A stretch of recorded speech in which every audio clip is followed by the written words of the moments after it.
Welcome to class number 6 of Creation Science 104. We are covering what's on our seminar tape number 7, our frequently asked questions or question-answer session. For those of you just joining us, you may want to watch the previous lessons or classes to get caught up. Okay, a question I frequently get asked is, what about the separation of church and state? By the way, I apologize for my voice. Still having trouble from talking too much 2 weeks ago in Pennsylvania. Strained something, I guess. Can creation or the Bible be discussed in public schools? Answer, absolutely yes. There are no laws against teaching creation science in public schools. There never has been. There are no laws against reading the Bible in a public school.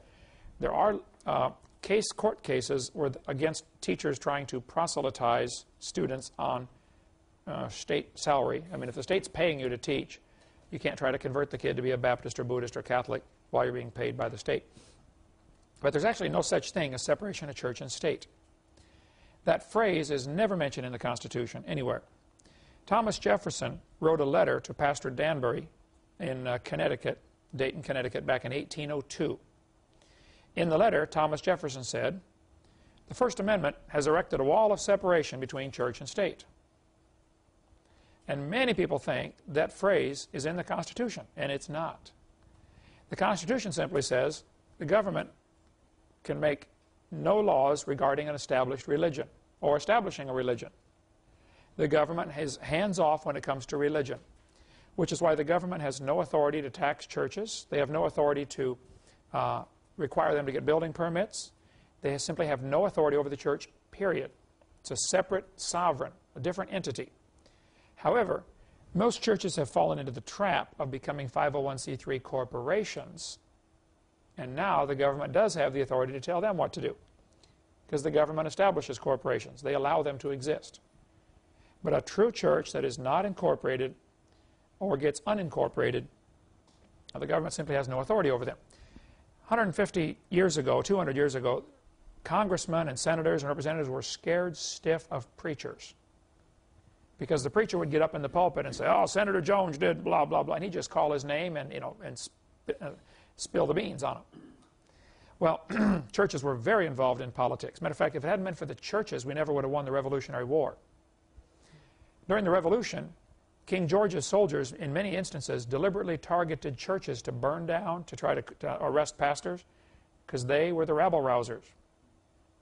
The book In Caesar's Grip, which we have in our bookstore over there, would be an awesome one to read if you want more on that. Jeff, have you got into that one yet? In Caesar's? Oh, you're going to love that one. By Peter Kershaw. It's an excellent book on that topic. Anyway, there's no such thing as separation of church and state. What it's supposed to be, the church, by the way, when Congress voted in the First Amendment, where they said Congress shall make no law establishing a religion, the same day they voted to give $100 or $500 or something to a Catholic missionary to help the Indians in St. Louis. Wallbuilders.com website is by David Barton. He speaks all over the world on the topic of what our founding fathers' philosophy was. And he said, the wall is a one-dimensional wall. It keeps the government from running the church, but it makes sure Christian principles will always stay in government. And we covered lots more on that earlier. So there's no such thing as separation of church and state. How can we see stars billions of light years away? I frequently get asked this question, matter of fact, every week. The atheists and scoffers, I do a debate this Monday night in California. I'll be doing a debate, and I'm sure it'll come up again, If the earth is only 6,000 years old, like the Bible teaches, the whole universe is only 6,000 years old, how do we see stars billions of light years away? Well, there's no question there's an awful lot of stars out there. The Bible says in Nehemiah chapter 9, "Thou, even thou, art Lord alone. Thou hast made the heaven of heavens, with all their host, the earth, and all things that are therein, the seas and all that is therein, and thou preservest them all, and the host of heaven worshipeth thee." There's no question the Bible teaches God made the stars, and there are a lot of them. But if stars evolve, like they tell us in school, star births should equal star deaths. Just logical. If the birth rate is less than the death rate in a population, what is going to eventually happen? Extinction. They're all going to be gone, right? If the birth rate is greater than the death rate, like it is right now, then the population grows. Well, Nova and supernova. A supernova is just a bigger nova. Supernova. Okay. Nova is when a star explodes, just blows up. And you can study for years about why stars blow up, and the theories at least behind what causes novas and supernovas. In Spanish, nova means won't go, will not move. Vamos is, va means go. Nova is no go. So when Chevy tried to sell the Chevy Nova in Mexico, it didn't go over very well. They had to change the name to something else. You want to buy a no-go? No, I don't want to buy a no-go. Stars have been observed to fall apart. They blow up. It's called a nova. Big ones are called supernova. It appears that one blows up about every 25 or 30 years on the average. Nobody's ever seen one star forming. Not one has ever been observed to form. Astronomers have observed about every 30 years a star dies and explodes into a supernova. If the universe is billions of years old, how come there are less than 300 supernova, dead stars? There should be several hundred million of them. ICR has a great article about that, September 1998, Institute for Creation Research. That's a good point. Let's suppose stars explode every 30 years on the average, and there are only 300 of them. 300 times 30, 9,000. 9,000 years, max. Well, I thought the Earth was billions of years old. Why aren't there more dead stars out there? You won't hear the evolutionists or atheists talk about this much, but it is a very serious problem. There's no question there's a lot of stars. And I've had several skeptics tell me, oh yes, stars are forming in Crab Nebula. You can watch the dust out there and you see a bright spot in the dust. That's a star forming. Well, duh, if this was a court of law, and you said, Your Honor, I see a bright spot behind the dust, that proves a star is forming. No, Your Honor, that proves the dust is clearing. The star was there all along, right? And that's the only one they've got to hang their hat on. Okay, they think a star, they call it a star nursery. It's being born out there. Yeah, right. Maybe stars are being born. There's a problem, though. Dust does not accumulate. It takes an enormous amount of gravity to get it started coming in. But get a cloud of smoke, it'll never come together to make a particle. It dissipates, it falls apart. In order to get the dust to overcome the natural spreading out, called Brownian motion, in order to get them to overcome that, you have to have energy to squeeze it together. So you get all this energy to squeeze it together. Now you get a mass that has gravity, which starts attracting other things. But the energy required to squeeze it together is incredible. Actually, they say it would take the energy from 20 exploding stars to produce enough energy to make a brand new one.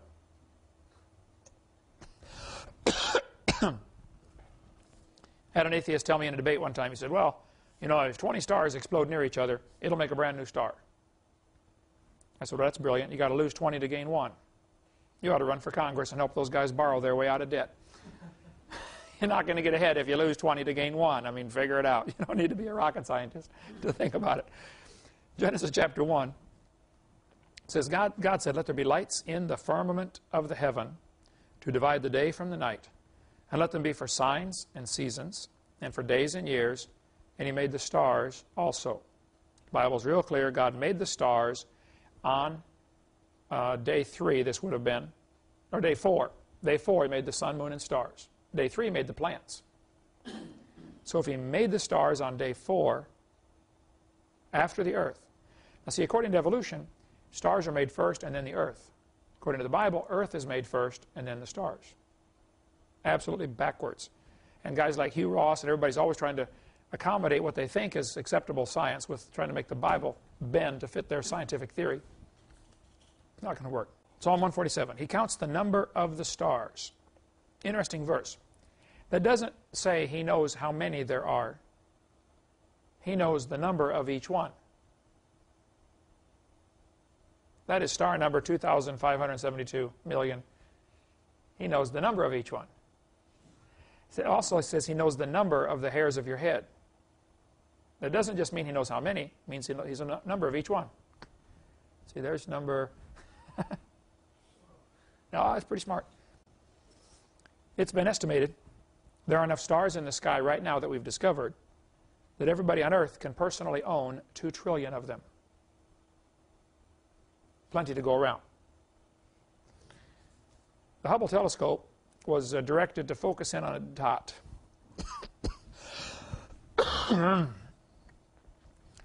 They thought they found a black spot in space, no stars, right above the Big Dipper. It's about the size of a grain of rice held at arm's length, a grain of sand held at arm's length, pretty tiny spot. The Hubble, because of the way it was positioned going around the Earth, it was able, even though it's going around the Earth, it was able at all times to focus on that spot continuously. You know, we can only see the stars a couple hours a night, then they're gone in the daylight. The Hubble was going around in such a position it could focus on that spot continually. After 10 days, they discovered there are more stars in that spot than they could count. These are ones they didn't know about before, plus the ones they already know about. Right. They say there are billions, if not trillions, of galaxies, and each galaxy contains trillions of stars. And each star contains how many atoms? Bunch, right? Stephen Hawking, who hates creationists, said, "Stars are so far away that they appear to us to be just pinpoints of light. We cannot see their size or shape. So how can we tell different types of stars apart? For the vast majority of stars, there's only one characteristic feature we can observe, the color of their light."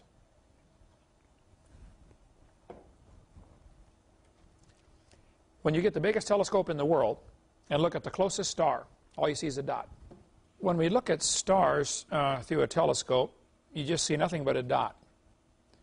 Biggest telescope still sees just a dot. If you look at the sun through a telescope, you see flames leaping off, and you can see all sorts of features on the sun, the spicules on the surface, and it looks like oatmeal, boiling oatmeal. But you don't see that with a star. People say, oh, the sun is just a medium-sized star. Maybe it is, I don't know. But we don't even have a clue what the other stars really actually look like, other than their color. Now, when they study the star light coming in, they can tell certain things about it, what kind of metals are burning. If you burn a piece of copper in a hot flame, it'll burn green. Different metals burn different colors.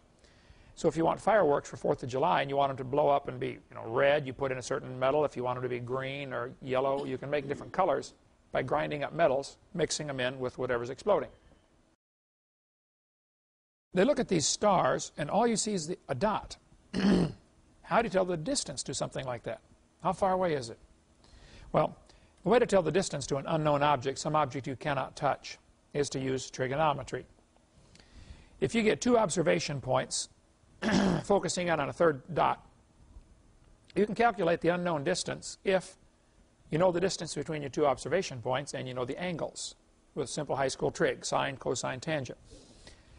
If you want to know the distance across a river, you stand one spot on the bank of the river, look at a tree, make a line, imaginary line, go down to another place and look at the same tree and make a triangle, and measure the distance between your 2 observations and get the angles. You can calculate the distance across the river real accurately, depending how accurate your measurements are. Well, the problem is the Earth is only 8,000 miles in diameter.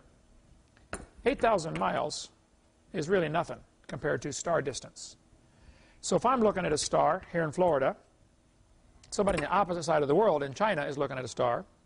Actually, the opposite side's down south of the equator, 30 degrees, be the middle of the Indian Ocean. Opposite from Pensacola's in the ocean over here. The opposite through the northern hemisphere would be China, but opposite through the world is actually Indian Ocean. Who cares? Anyway, it's 8,000 miles across the Earth. If 2 people on opposite sides of the world are looking at the same star, they basically have 2 parallel lines, because 8,000 miles just doesn't count. What they've done to enlarge the base on the triangle, you look at the star in January, you wait 6 months, look at the star in June, and now you have a much bigger base on your triangle. You have a huge circle with Earth's orbit around the sun. This, of course, is assuming the heliocentric position, that the sun is in the center of the solar system. There are still a surprising number of people who are geocentrists who think the Earth is in the center. there is still a surprising argument out there, and there are some amazing points to be made for both sides. I don't have the answer. I currently am still in the heliocentric position. I think the sun is the center, and the earth goes around the sun. But I've heard some good arguments for the geocentric position. It'd be a good quiz question. Geocentric means earth center. Heliocentric means sun center. Helio means sun. 93 million miles from the earth to the sun, or from the sun to the earth. It'll be the same either way. It takes light 8 minutes to get that far. That's called 1 astronomical unit, abbreviated AU. The earth is 1 astronomical unit away from the sun. Mars is 1.5. Pluto is 39. So if you want to measure the distance from Pluto to the sun, instead of giving it to you in miles, which would be some giant number, I could give it to you in inches, it would be an even bigger number, and it wouldn't matter. Your brain couldn't work with that. But 39 astronomical units, that'll register. Mercury is 0.36, I believe. Venus is 0.7. Earth is 1. Mars is 1.5. Jupiter is 5. Saturn is 9. I used to know them all. I had my kids memorize them for science class. Who cares? Anyway, the distance from the sun to the earth is 8 light minutes. So what would be the diameter of our orbit around the sun? 16 light minutes. Right? So does it change? it changes insignificantly. And the diameter of the sun, even though the sun is massive, 880,000 miles, doesn't even count. It takes about 4 seconds for light to go from one side of the sun to the other at the speed of light. So that 4 seconds, the diameter of the sun, would be insignificant compared to the 8 minutes. Roughly 8 minutes for the light to get here. So if the sun blew up, disappeared. We would not know it for 8 minutes. Another phenomenon, as the sun is going down, the Earth's atmosphere acts like a lens and bends the light. We can actually see the sun after it's gone. Technically, it's already below the horizon, but you can still see it because it's being bent by the atmosphere. Plus, you have the 8 minutes that it took the light to get here. So the sun's long gone by the time you see it actually disappear. In reality, probably been gone for 15 minutes. I don't know what it is, but it's some number like that. And who cares? Okay. A year, yes, sir. Is that true in the morning then also, that you would see the light before it actually Yes. rises up the horizon? Right. Well, but then it'll probably cancel each other out. Let's assume the bending of the atmosphere gives you 8 minutes advance, but it took 8 minutes to get here. Right. So those would cancel each other out, but at night they would add to each other. I was going back before the flood with the firmament of ice over the earth would cause a greater refraction and length of your day. The firmament actually the firmament of ice, if it was ice, would not only lengthen the day for that reason. Carl Baugh's got a good book called The Panorama of Creation. He says the firmament would be fiber optic, where if a canopy of ice surrounded the earth, you shine the light on this side, the other side glows like a nightlight. So you cannot ever have total darkness. Solid or even as a liquid or a vapor, it would do that. As a solid. As a solid. Ice as a solid would be fiber optic. He's got a whole list of things that super cold ice at, say, 400 below zero would do. He says it becomes fiber optic. I can't verify that. I can't prove it or disprove it. He says it becomes what's he call it? A photoamplifier. You can actually see more clearly. They can see the stars better than we can, like having a built-in telescope all the time over you. And he said it would actually resonate when radio waves, stars produce radio waves. When they hit the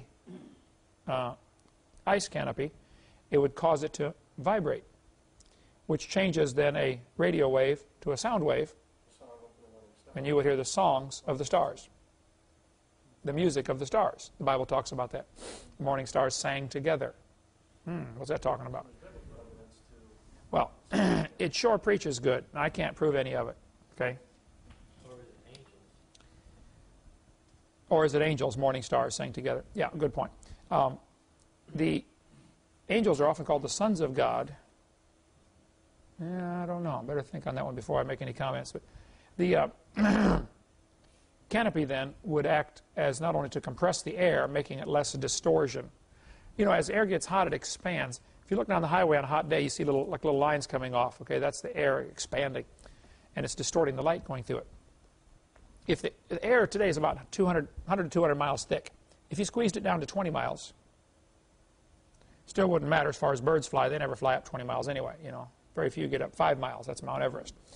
But squeezing it down to 20 miles wouldn't affect anything except increasing air pressure and increasing clarity, being able to see more clearly, less distortion.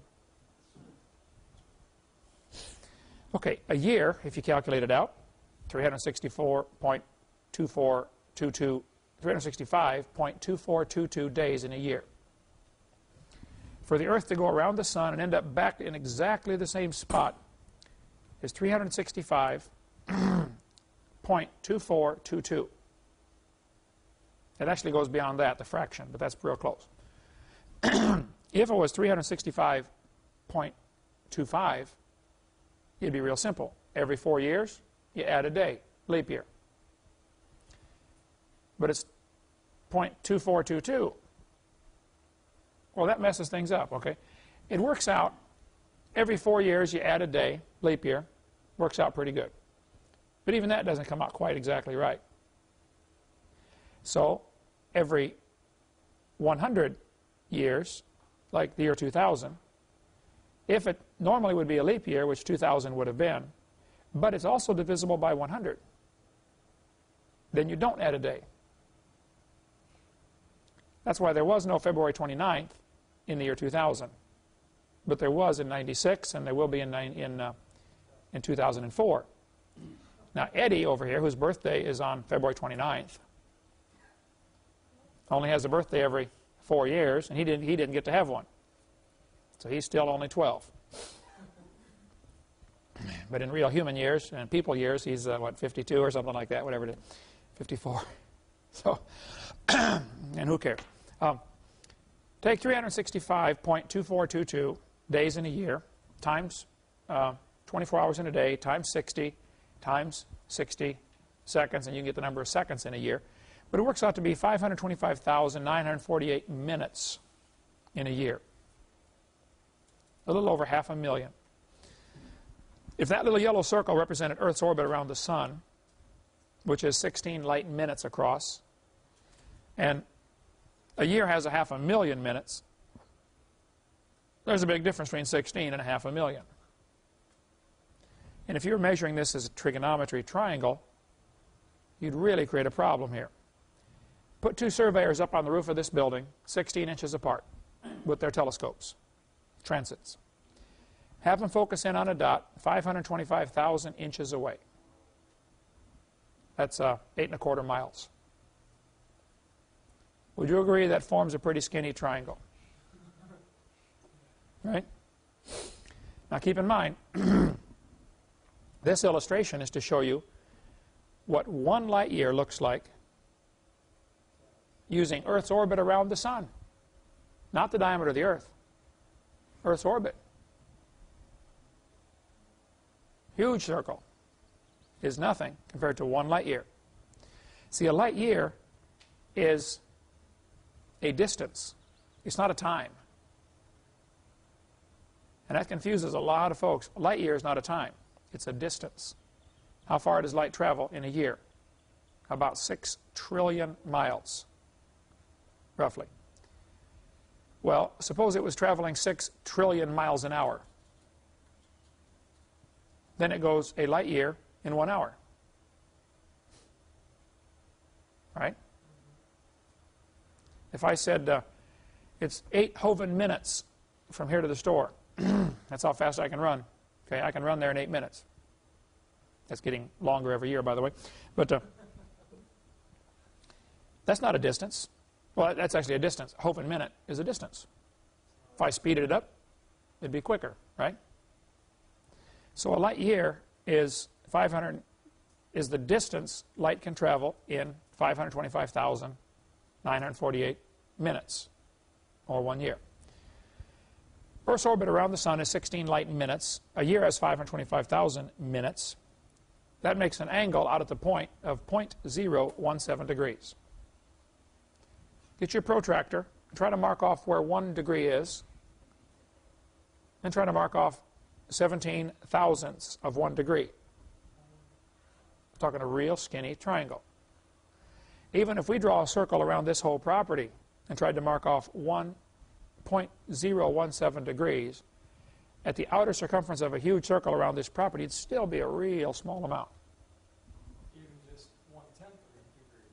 A tenth of a degree is not much. 100th of a degree is even less. Okay.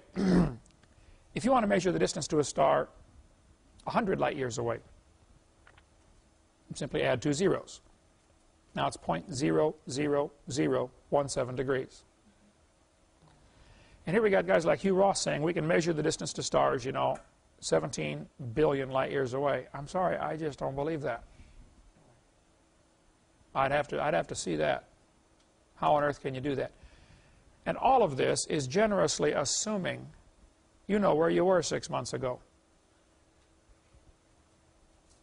Isn't it? I mean, if we got 2 surveyors on the roof 16 inches apart, they can see each other. They can see each other and measure the distance between their telescopes. How do you know exactly where you were 6 months ago? Now, do you think they really try to use that to tell a distance, or do you Yes. think they really do try? What they do, first you get the distance to a close object like the moon. That can probably be done just with 2 observation points on Earth. They keep refining that distance. Then they use a phenomenon called parallax. If you hold your thumb out, let's say your thumb is 3 feet from your eyeball, and your eyes are 4 inches apart from each other, center to center. If you hold your right eye open and look past your thumb to try it. Look at the side. Line your thumb up with the right side of the screen, and then switch to your left eye. You see it move back and forth, right? That's called parallax. Now, if you knew the distance between your eyeballs and the distance to your thumb, you could calculate a further distance out by using that parallax. So that we calculate the distance to the moon, then let's use the moon to calculate the distance to the sun. Then let's keep doing all this and cross-checking everything. And you get, most textbooks will say you get, with parallax trigonometry, you can measure distances of less than 100 light years. I think it's probably much less than 100. Okay, but I'll give them 100. Okay, I'll give them 500 if they quit crying. The fact is you can't measure 10 billion. Even though Congress does not seem to understand, there's a difference between 100 and 10 billion. Right? A big difference. So I just don't believe people when they say you can measure a star distance, 10 billion light years away. They have other methods of trying to measure that distance, like redshift is the primary one, which we'll get into in a minute. But you just don't know those distances. Somebody says, that star is 10 billion light years away. Yeah, right. How'd you measure that? Was it a Stanley, a Lufkin, or a Craftsman tape measure? And who held the other end? That's what I want to know, right? Let me meet this guy. And who made that tape measure anyway? You just can't do that. So you cannot measure distances beyond 100 light years. Now, people get upset with this and say, yes, you can. I don't believe you. Okay, if you think you can, I don't believe you. You'd have to prove it to me. I taught trigonometry. Explain it to me carefully. And I've had people give me snow jobs. When I taught school for 15 years, when you ask kids a question and they haven't done their homework and they don't know what they're talking about, they probably will give a huge, long answer to the question. It's called the snow job, right? How many know what I'm talking about? You did that yourself. Eric, you did that, I'm sure, yeah. So when a kid writes a 20-page answer to an essay question, you can rest assured he doesn't have a clue what he's talking about. He's trying to snow you, right? And a lot of these evolutionists will just flat try to snow you with their long answer. And you just got to watch for that. You just can't measure. Yeah, I've done that in the debates. I say, you remind me of one of my students, Used to talk, which just to hide the fact they didn't have a clue what they're talking about. Secondly, no one knows what light is. And we don't know that it's always traveled the same speed.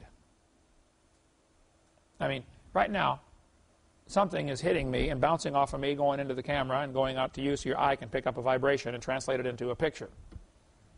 What is it? And why does this show up one color and this show up a different color? You know, what is light anyway?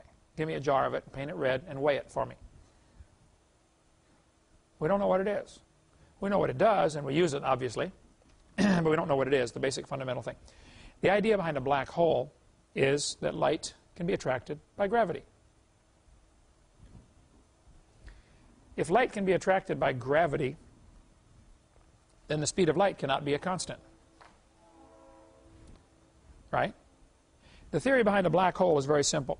In order to escape from the Earth, to take off from Earth, you have to get going about 18 or 20,000 miles an hour, or you're going to fall back. If you go less than 18 or 20,000 miles an hour, 25,000 miles an hour, you're going to go, you might go up real high, but you're going to come back down. You can't escape Earth's gravity without going that speed. Suppose Earth had stronger gravity. And you've got to go faster to get away, right? The Moon has much less gravity, so they had a lower escape velocity. If the Moon were the same size as the Earth, and we sent a rocket up there and wanted them to come back, they'd have to bring as much fuel with them to get off there as they did to get off here. Can't do that. So the ideas of putting colonies on Mars and colonies on Venus, I think, are highly unlikely because of this problem. They're much more dense than the Moon and have a much higher escape velocity. Jupiter, I forget the numbers now, like 318, rings a bell, times greater gravity on Jupiter. So if you landed on the Moon, you would weigh 1/6 as much. If you landed on Jupiter, you would weigh 300 times more than you weigh right now. Could our bodies handle that? No. Most of your bones, like your knees, can handle, I think it's like 17 times your body weight. So when you jump off of a step ladder and land, the bounce is, yeah, you get up to about 17 times more and something's going to break. If you throw a cat off a 10-story building, he will land on his feet, but he'll walk like a duck for a long time afterwards. They just can't, the bones can only handle a certain amount of pressure. So if you got off there, even on the way into Jupiter, you couldn't have a soft landing for one thing because it'd be sucking you in so hard, you'd splat in Jupiter. And then if you could land and get out of your spacecraft, you'd lay there and couldn't even lift your hand to scratch your nose. I mean, your hand would weigh 300 times more than it weighs right now. Suppose you had so much mass in one place that the escape velocity was the speed of light. Then light can't escape.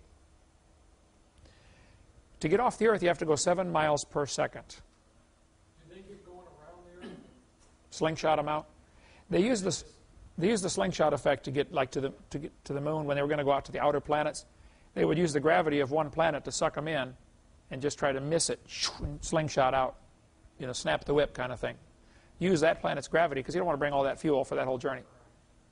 And it whips them on out. They got to do a lot of calculating before they go. Oops, splat. I'll get another rocket ready, fellas. So yeah, is that a 3 or a 4? So the theory behind black holes is that if you get enough mass in one spot, light can't escape. Problem is then you can't see it. So how do you know there's a black hole there? Oh, because it's dark. Oh, I see. That proves it. Duh, that doesn't prove a thing, okay? There might be black holes. I don't know. Nobody knows. It's a theory, a very reasonable theory. They could exist, but it is... Suck all matter in eventually? Within a certain distance. It'd be like a vacuum cleaner. It's much stronger as you get close to the hole, but further away you have less suction. It wouldn't have any benefit. Right. So the speed of light may or may not be a constant. Let's take a little break. After the break, we'll finish talking about the speed of light and starlight and get into Cepheid variables and redshift right after the break. All right, so black holes are theoretical, probably real, don't know, nobody knows. How could you prove one existed? I think there's light getting sucked in over there. Okay, maybe so. Maybe there's a cloud coming across here, a telescope, Flock of birds, maybe. Like one guy had said he saw planets around a star. See, nobody's ever proven the existence of planets around a star, another star besides the sun. Okay? And every night he took thousands of pictures, you know, and he would see the star appeared to move back and forth a little bit. And he said, oh, see, that's the planet going around, and it's causing the star to be, the gravity's pulling the star off course. Found out he had a wobble in his telescope base. Oops. There might be planets around other stars. I don't know. It doesn't matter to me. Okay? But nobody's ever proven they exist, as far as I'm concerned. Okay. In February of 1999, Houston Chronicle ran an article, page 10a, about a Danish physicist named Dr. Howe, working at Harvard, was able to slow light down by cooling it. They cooled it to 50 billionths of a degree above absolute zero. Can I really measure that exactly? I don't know. Pretty chilly. Don't lick it. Isn't that temperature out in the universe, I mean out in space? Out in space is real close to that. It's about 3 degrees above that is what they think, negative 456. This is Fahrenheit. If you do it in Kelvin, it'd be 0. If you do it in centigrade, it's negative 273. But they slowed light down. When they got it that cold, light slowed down to 38 miles an hour. Then, in February, a couple of months later, February 2000, a year later, they slowed it down to 1 mile an hour.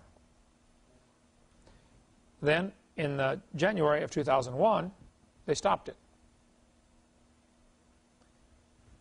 NewYorkTimes.com had an article. Researchers say they have slowed light down to a dead stop. What's it look like when it's not? I don't know. They stored it and then released it as if it were an ordinary material particle. The achievement is a landmark feat that, by reining in nature's swiftest and most ethereal form of energy for the first time, could help realize what are now theoretical concepts for vastly increasing the speed of computers.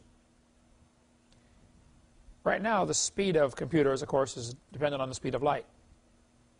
If the electricity can only go through there at 186,000 miles a second, what if it went through instantly? Gigahertz would be a snail, right? Another thing to consider, people say, boy, if I could travel at the speed of light, I'd go visit all the stars. Yeah, right, you'd be an old man by the time you got to the first one, right? What if you could travel at the speed of thought? All you have to do is think about being there. Of course, for some people, that'd be even slower. Right? So I had some students, they'd die if they did that. See, when we pray to God, how long does it take our prayers to get to heaven? Apparently faster than the speed of light. And when God answers our prayers, or when angels go back and forth, or in the book of Daniel, when the angel was coming down to answer Daniel's prayer, he said, as soon as you started praying, God sent me. Which leaves us, in our way of thinking, everything is three-dimensional. So heaven is out there someplace, okay? What if heaven is in a different dimension, and it's right next to us, a half a second in the future?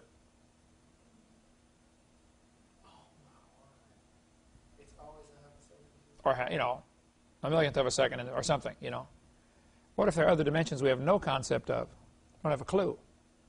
If I get a time machine, I can just go at thousands of a second faster. And be there, yeah. Could be. Anyway, these are things your brain, you know, thinks on for a while and gives up because you just, human brain won't wrap around that. 2 independent teams of physicists have achieved the result. One led by the same Dr. Howe of Harvard and Roland Institute for Science in Cambridge, Massachusetts. The other by Dr. Ronald Walsworth and a couple other guys whose names I cannot pronounce. Anyway, that Smithsonian and Harvard Smithsonian Center for Astrophysics in Cambridge. So these guys were slowing light down by cooling it and got down to actually stopping light altogether. In June of 2000, the Sunday Times in the United Kingdom announced, scientists claim they have broken the ultimate speed barrier, the speed of light. In research carried out in the United States, particle physicists have shown that light pulses can be accelerated up to 300 times their normal velocity. Dr. Li-Jun Wang of University Research Institute in Princeton transmitted a pulse of light toward a chamber filled with specially treated cesium gas, and the light went through faster than light, 300 times faster. So the obvious question comes up, is the speed of light a constant? All of the arguments about the universe being billions of years old because the stars are so far away, all of those arguments are based on the assumption the speed of light is a constant. Daniel, you asked the question before the break, or just during the break. What was it about the starlight? Oh, are all the stars within a 6,000 light year radius, I guess? No. No question. There's so many stars. There's trillions of stars and trillions of galaxies. They're a long ways away. Much farther than 6,000 light years, for sure. But that doesn't mean the universe is more than 6,000 years old, if the speed of light has not been a constant through time. Matter of fact, Barry Setterfield has an article here in Atomic Constants, Light and Time magazine. During the last 300 years, he said, at least 164 separate measurements of the speed of light have been published. 16 different measurement techniques were used. The different ways to measure the speed of light. One way, if you know the distance to the moon, and the moon is moving across the sky in front of a star, you focus on that star carefully, and as soon as the moon goes past, how long does it take the light to get to you? Now you have a 243 million mile distance, and get a quick stopwatch and calculate the speed of light. There's 16 different ways that it's been measured. The way we did it in physics class when I was in school, you get mirrors, a bunch of mirrors arranged in a circle, like those disco balls, whatever they call them. Okay? You shine a laser all the way down the hall, bounce it off a mirror, bounce it back to another mirror, this disco ball, and bounce it back down the hall to a white piece of paper. And the length the light travels in is 3 trips down the hallway. Get your disco ball spinning on a record player, 33 RPM or 78 RPM or something. The light's going to bounce off that mirror, and once you get to a certain speed, you're going to see the light on the final leg on the piece of paper start to move. And now you can calculate how far did the light travel from the time it left the laser, bounced off the mirror, came back, bounced off this mirror, the mirror moved a little bit. Enough that even at the speed of light, you're able now to tell. If the little calculations, you can look up in a physics book how that's done, but it's not that complicated to measure the speed of light. Several of the methods are very, very simple. Setterfield says it's been measured for 164 separate times over 300 years. He said the speed of light has decreased so rapidly that experimental error cannot explain it. Here's the chart that Barry Setterfield got. Measurements back from 1860, clear up until the present. Now there's a margin of error. You see the lines on there? Different people measured the speed of light, and they would say the speed of light is X amount plus or minus so much. What he has graphed here is his the average of the light speeds that have been measured over the last 300 years. Or since 1860, over the last 140 years. He said the speed of light decreased until about 1960. And the speed of light today, if you measure it, you always get the same. 186,000 miles per second. So why did it level out in 1960? Well, probably because that's when they invented the atomic clock. And I'll explain why. Everybody else is getting a greater number for the speed of light. Not much greater, a little bit, okay? You won't notice a difference when you shut the lights off to get to bed, okay? It's still real quick. But if the speed of light is decreasing until 1960, what made it level out? Let's assume that it has decreased.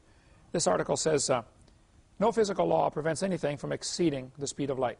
In 2 published experiments, the speed of light was apparently exceeded by as much as a factor of 100. This is clear back in 1988. They were getting measurements 100 times faster than the speed of light. So you can't say the speed of light has always been a constant. The atomic clock measures time based on the wavelength of a cesium atom.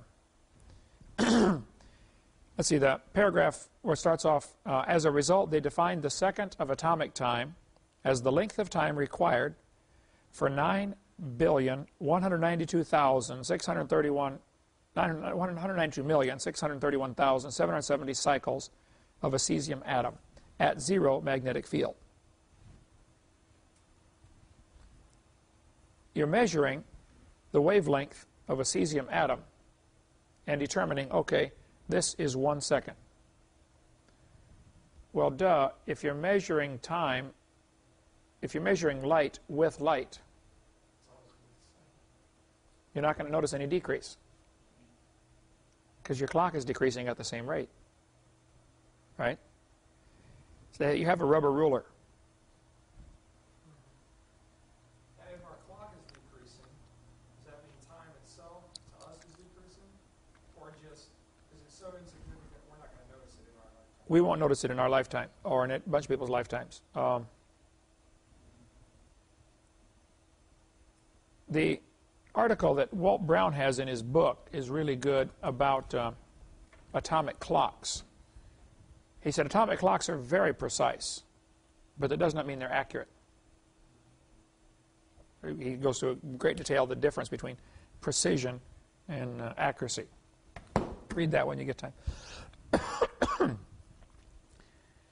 Dr. Troitsky said the speed of light was 10 billion times faster at time 0. Now, what does he mean by that? Well, according to the Big Bang theory, the Big Bang took place, everything took off faster than the speed of light. Otherwise, it wouldn't be here yet. So things were going faster than the speed of light initially. They have to believe that in order to get the universe to put together. See, and Hugh Ross has swallowed all of this and doesn't see the problem. Everything is based on the assumption that the speed of light has always been the same. Dr. Joao Magueggio, whoever he is, said, a shocking possibility is that the speed of light might change in time during the life of the universe. So I don't think we could prove the speed of light has always been the same. We certainly cannot measure the great distances to the stars. They probably are billions of light years away, but we don't know that. We can't measure it. Okay. And thirdly, the creation was finished. It was mature.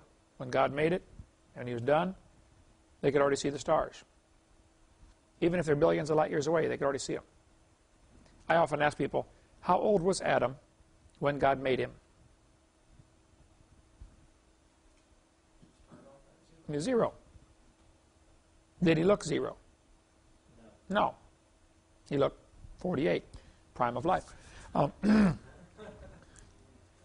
And so, if you walked into the Garden of Eden, the day after God made it, you'd see all these beautiful trees, all the fruit on them. Wow, how old are these trees? 0. Did they have rings? Yes. I don't know.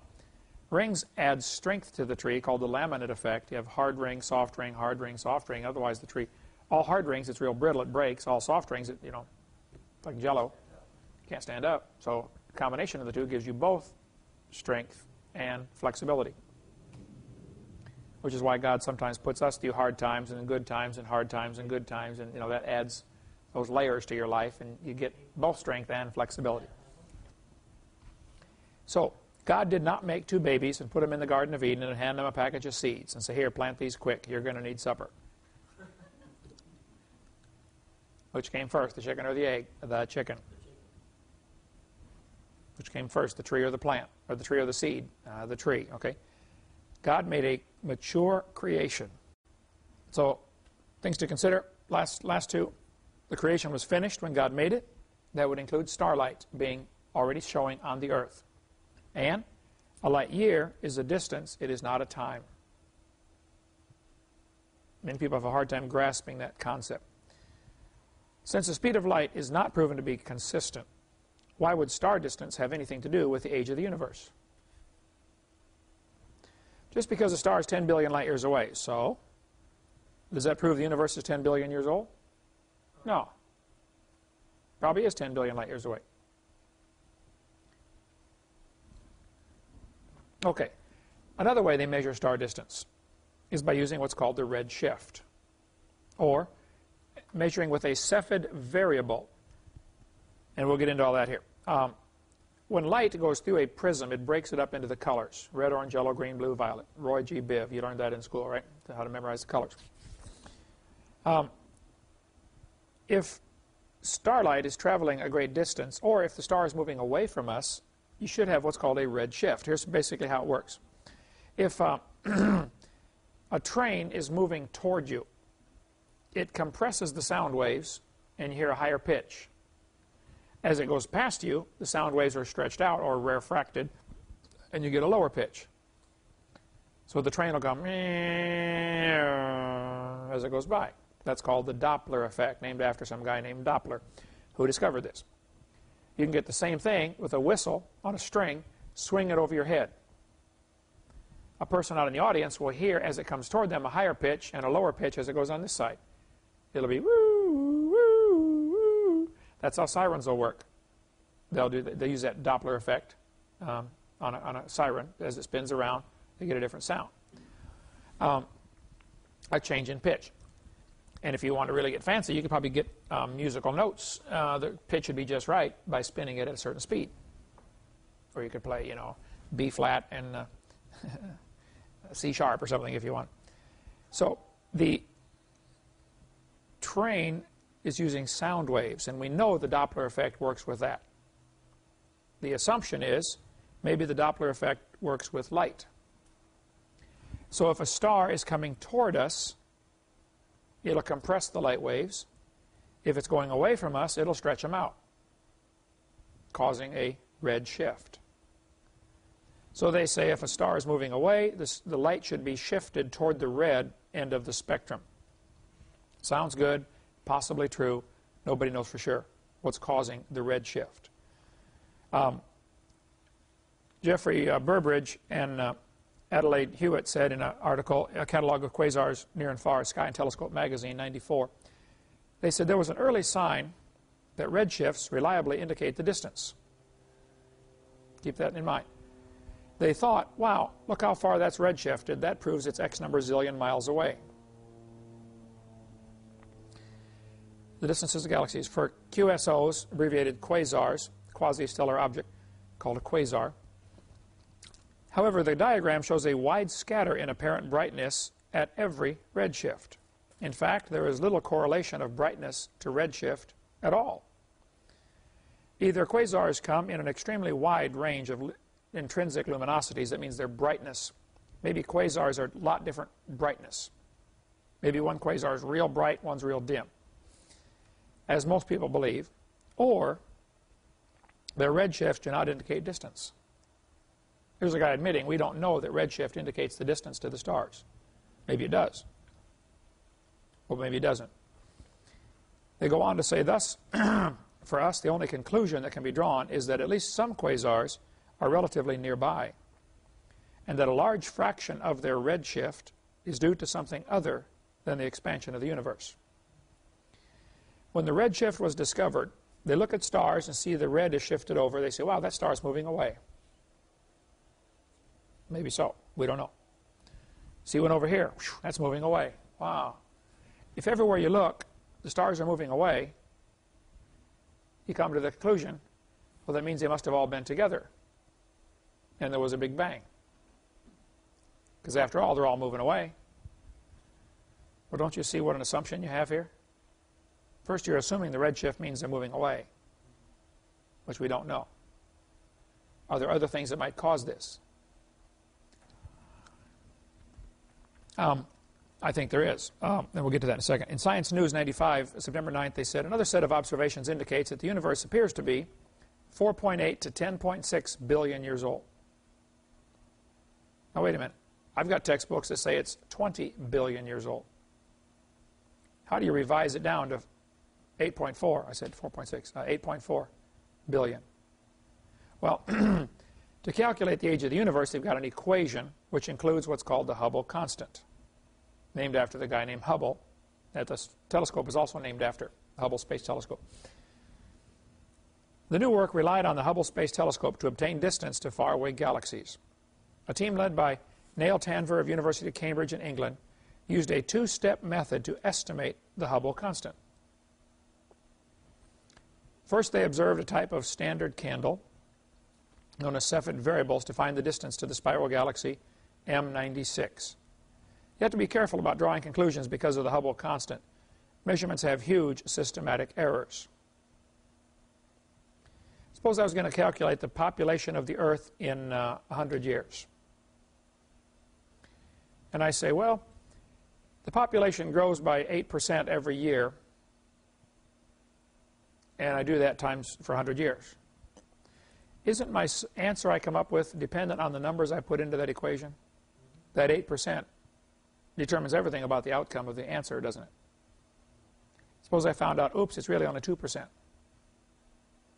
Greatly modifies your number. What if, oops, it's only 0.5%? The Hubble constant is one of the multipliers in the equation. Then it's not really a constant. It's not a constant. All you got to do is change that number a little bit, and all of a sudden the universe is no longer 20 billion years old. Now it's only 8.4. Hubble constant is a far cry from a constant. Even the nearest Cepheids are so remote, it's difficult to determine their absolute distance with any great accuracy, this guy says. All large distances in astronomical literature are subject to an error of perhaps 10% from this cause alone. 10% error is a pretty big amount. We know that faintness, now here's what they do. They look at a star and say, wow, that one's bright. Must be close. That one's dim. Must be far away. Error in logic right there. It's called faintness. How bright is the star? The faintness arises from two causes. Distance and absorbing matter. There's a cloud in the way. Something's absorbing the light. I could shine a bright spotlight through something that would make it look very dim to you, and it'll only be 5 feet away. And you would say, wow, it's pretty dim, must be millions of miles away. No, there's something absorbing the light in between. He said it's not generally possible to apportion the accuracy accurately between the two. The Bible says God stretched out the heavens. He stretches them out. Several different references in the Bible talk about God stretching out the heavens. Maybe that is what is causing the red shift, the stretching of the heavens. So let's close here. What's causing the red shift? Nobody knows. A couple of theories. One is the heavens are stretched out. If God created everything from here and stretched it out, the star is moving, and we would see a red shift in the light. Not because it's billions of years old, but because God stretched it out. Okay? It could be the light's getting tired. Everything else gets tired when it travels a long ways. I do. Maybe the light is getting tired. Why you get a red shift. Maybe it's just the effects of traveling great distance. Maybe it's the Doppler effect. Maybe the star is moving away. It's a very reasonable possibility, but not the only possibility. Maybe light is being slowed down or speeded up by gravity. If black holes are real, suppose a star is sending its light to the Earth and it's going near a black hole but not going to hit it. It'll be slingshotted right by. It'll be speeded up on the way in, then sent onto the Earth. So you can't say, we know the universe is billions of years old because the star is a billion light years away. You just can't do that. You have too many assumptions built into your equation. When you get into the stars, you know, do they tell a story? Is there a gospel message in the stars? Hank Hanegraaff has blasted me 3 times on his radio program without ever giving me a chance to respond. The Bible Answer Man. He says, Hovind believes in the gospel in the stars. I don't know if I believe in it or not. Okay, it's just an interesting theory, and I think it's worth study. D. James Kennedy has a great book out called The Real Meaning of the Zodiac. He says there are 88 constellations, and several of them mentioned in the Bible. In Job 38 talks about Pleiades and Orion. Job 38:32 talks about Mazzaroth and Arcturus. These are constellations in the sky. Now, when I look up at the sky, I see a bunch of stars. I don't see a bear. I don't see a lion. I don't see Draco the dragon. It looks to me like a bunch of stars. Anybody else see the same thing when you look up there? Okay. But apparently, in the old days, they sat around watching the sheep and didn't have that much else to do and said, you know, that looks kind of like a bear up there, you know. There's his tail. You see his, oh, yeah, I see his tail. Okay, see, that's a bear. Who made this up? Nobody knows. Several theories are. One is it's purely heathen and nothing to it. Another theory is that God told Adam the whole gospel story and put it in the stars. Virgo the virgin is going to bring forth a son. Later we have Libra, the balances. He's going to be the judge. You know, the zodiac symbols. Then Gemini, twins, Cancer. You go through the whole zodiac thing. Now, of course, today, that's all perverted into the horoscope, which is a bunch of baloney. One time, I think it was the New York Times or somebody forgot to print the horoscope in their newspaper, major newspaper in New York. Every morning, the horoscope's in there, you know, tells you what kind of good day you're going to have, like a Chinese fortune cookie. Right? 1 million people refused to go to work because they couldn't read the horoscope to find out if they're going to have a good day or not. We got a word for that down here in Florida. It's called stupid. Okay? Those New Yorkers that didn't go to work need some help. The stars do not have any influence over what's going on. Except if you lay out too late watching them, you won't be able to get up in the morning and go to work because you didn't get enough sleep. So these are these constellations. The 12 zodiac symbols has other minor constellations associated with it. There's 88 total. And D. James Kennedy's book and many other books have been written claiming that this is actually telling us a story. The gospel story. That could be, I don't know. I think if you want to study it, great, enjoy yourself. But Hank, don't accuse me of teaching that dogmatically because I don't. Okay, I don't know the truth on that, and I'd like to get on and defend myself on your program sometime if you want to be fair about it. Virgo the Virgin is one of the star clusters. Leo the Lion is another one. Some people have said the Sphinx might be put there, might have been put there to tell us how to read the zodiac symbols. You start with Virgo the Virgin, the face of a woman, and it's got the body of a lion on the Sphinx by the Great Pyramid. Interesting study. Okay, next week, take up some more questions, then we'll hopefully get into be able to finish all the questions and answers over the next few lessons so we can finish after 104, and we'll get into carbon dating. How does that work? Try to get into that next week. Thank you so much.